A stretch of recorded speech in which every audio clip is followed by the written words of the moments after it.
hard as this choice is, we break the pattern. Or the pattern breaks us.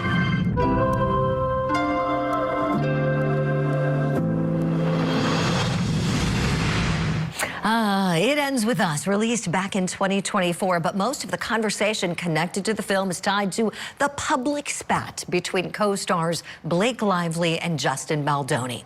A judge is set to hear oral arguments in the civil case this morning. Cameras are not allowed in federal court, but most of the action has been in the court of public opinion, including newly revealed text messages from Lively's superstar friend Taylor Swift that include this spicy interaction between Swift and Lively back in December of 2024 after Justin Baldoni had spoken with People magazine. Swift wrote to Lively, quote, "I think this bee knows something is coming because he's gotten out his tiny violin." Could Taylor Swift's text messages tip the scales in this case in any way? Let's talk about it. Let's bring in the host of the podcast, No Filter with Zack Peter, my friend Zack Peter. Zack, good morning to you. You've been all over this story, so help us, please. Give us some context to these interactions. We're going to put them up on the screen and have you help us go through them. Let's go back to December 2024, where the two acknowledge there's a rift going on. Lively checks in with Swift saying she's felt like a bad friend lately. Swift replies that she feels distanced, and Lively's recent communications to her read like a mass corporate email, but she asks her to come back, please. And then later that month in 2025, early there, another text message Swift sends to Lively, news of Baldoni being dropped by his agency. And she writes, quote, "You won, you did it, and you helped so many people who won't have to go through this again." Zack, tell us, please, why is this friendship so key to this civil lawsuit now?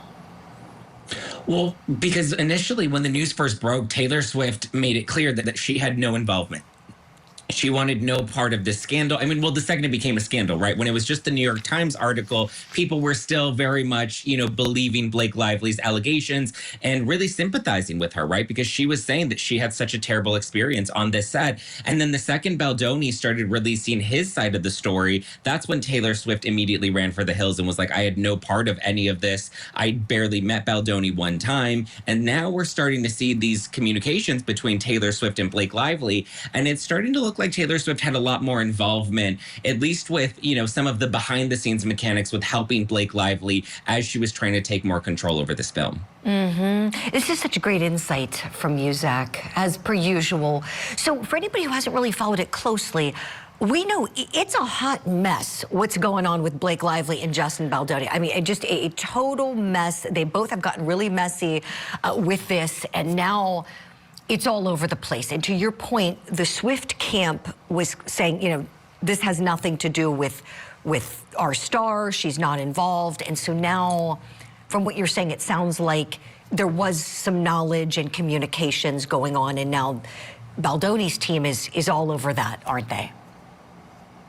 Oh, absolutely, because they were trying to pull Taylor Swift into this, since the beginning of 2025. And Blake Lively was like, nope, she had nothing to do with it. And we even heard Brian Friedman, Justin Baldoni's attorney, accusing them of saying that, Blake Lively and her attorneys were trying to extort Taylor Swift, that they were threatening to release text messages. And at that point, it seemed like the friendship between Taylor and Blake really was fractured. And so now, we saw there was a report in TMZ yesterday that Taylor Swift is likely going to be called as a hostile witness come May at trial. That's what they're reporting, that they're planning to drag her into this, willingly or not. And she's going to have to answer for what her actual involvement of it was, because we see her and Blake Lively cackling as mean girls. And that's kind of the perception that we're seeing in Hollywood, is that Taylor Swift, who's had this reputation of, being the innocent girl, right? The good girl. We had Scooter Braun taking advantage of her. We had Kim and Kanye bullying her. And now we're seeing a lot of that problematic behavior that she was accusing other people of doing. We're now starting to see some of that same behavior reflected in these text messages.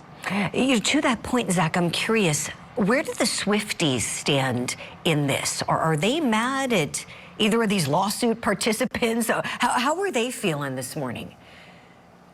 You know, I was actually surprised. I thought, I mean, there's the fraction of Swifties that are just die hard for Taylor, and she can never do any wrong, right? And that's why she's so successful. She has that loyal fandom. But I've been surprised at how much feedback I've gotten, even in my own comments, or people responding to my podcast that are like, "Listen, I'm a Taylor Swift fan. I'm a Swiftie, die hard, but I'm also Team Baldoni." So a lot of them are even not condoning some of this behavior because it does look like it's mean girl energy in Hollywood. And I think there's just this overwhelming sentiment that we're tired of Hollywood bullies that are taking advantage of, the smaller guy, the David and Goliath case that we're seeing play out here with Justin Baldoni. And we're now seeing, Matt Damon was involved. Blake Lively was reaching out to Ben Affleck and Jennifer Lopez. We saw Gigi Hadid and Bradley Cooper were, helping with the early stages of the film before it was released. We saw Hugh Jackman supporting them. So it seems like they had a really strong crew of powerful people like Taylor Swift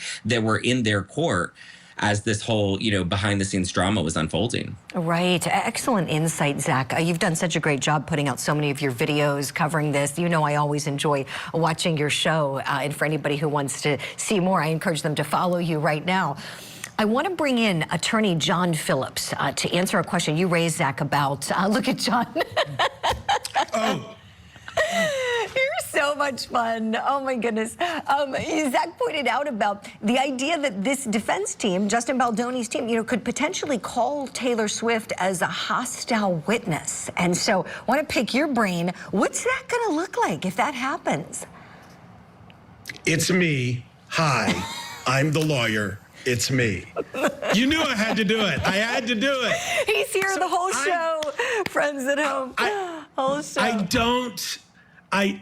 I don't see how it gets relevant. Like, there's certainly some active involvement in script review, but this just seems like tabloid stuff, right? Who's the bad guy? Taylor. I have 3 boys, so I had to kind of prepare for this.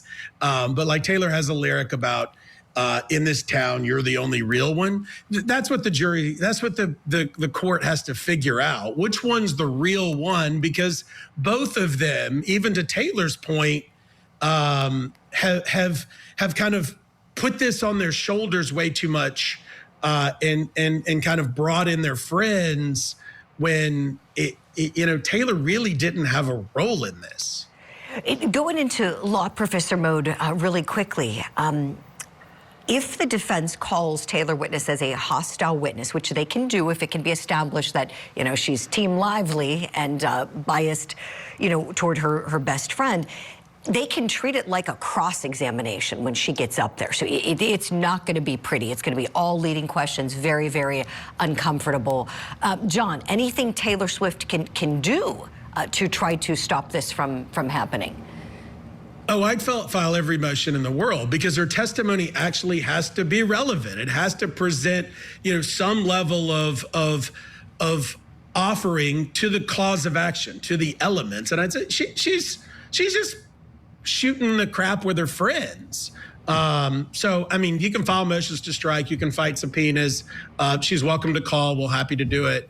1-800-LITIGATE. But, I don't see where I get why they're bringing her in. I just don't see the legal why. Okay. Zach, let me ask you the same question. Do you see why they're bringing her in? What value do you think she would bring to the defense?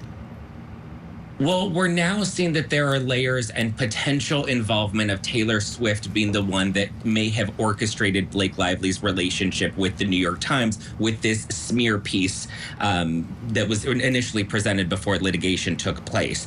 I don't know what her culpability would be in all of that, but I would imagine that would go back to Baldoni's initial allegations. I know his countersuit was dismissed, but they could prove that there was malice and, intent to not only extort them, which was their initial allegation with taking over the film, but then with the defamation claims of planting this piece in the New York Times. If they can prove that Taylor Swift was initially, part of that orchestration, I would imagine that there is some fingerprints left behind that tie back to Taylor Swift. Yeah, great points. Zack Peter, John Phillips, we got to leave it there for now. Thank you both so much for coming on Opening Statements.